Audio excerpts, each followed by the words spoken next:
Guests, ladies and gentlemen, it is with great pleasure that I invite you to Somali Investment Summit 2013 here in Nairobi. The platform today is a result of a wide-range consultation with Somali stakeholders, business leaders, political leaders, as well as interested investment partners. Excellencies, distinguished guests, leaders, executives from business and investment sector, ladies and gentlemen.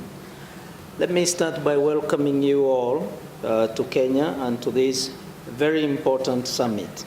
From the outset, I would like to thank the Somali Economic Forum who invited me to talk about Puntland, particularly hydrocarbon and mineral sector development, which is a very important area. I'm an investment banker, so I try to translate what complicated things like the Honorable Minister said into something bankable.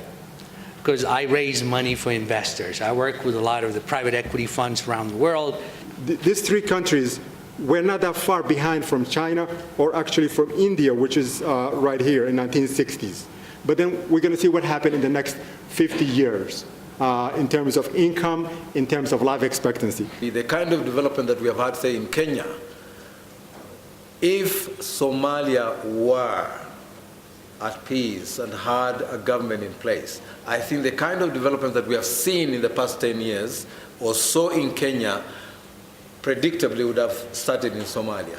So mobile payment and banking is a fairly young field. It's only been around for about 10 or 15 years, and it provides advantages over existing traditional banking services such as bricks and mortar. Hormuz Telecom is the largest telecom provider in Somalia. We're very incredibly supportive of the initiative by Somali Economic Forum. On the panel too, we have Mushir Mushoki. He's an editor for Commerce and Industry, a magazine that focuses on business reporting, telling that story about opportunities.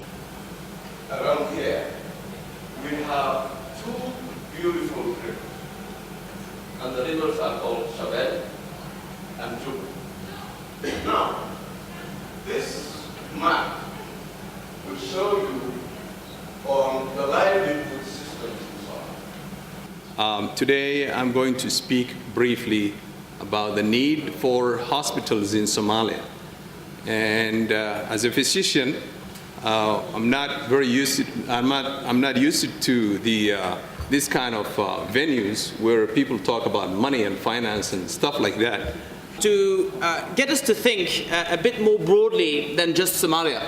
Obviously, the challenges that Somalis face are for Somalis themselves to resolve, and I can understand very much that people are looking at their country and going into local specifics.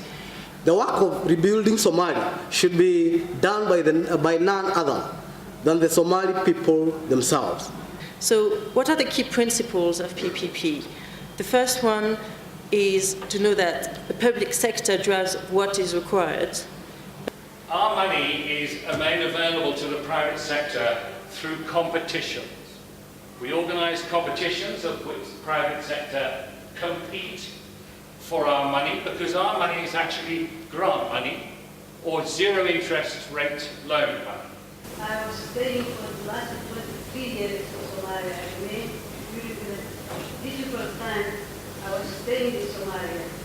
I remained for 23 years. Chamber of Commerce, Somali Chamber of Commerce is one of the oldest institutions in Somalia. Africa has moved, and when you look at the potential, I think it is estimated that Africa is 60% of the arable land.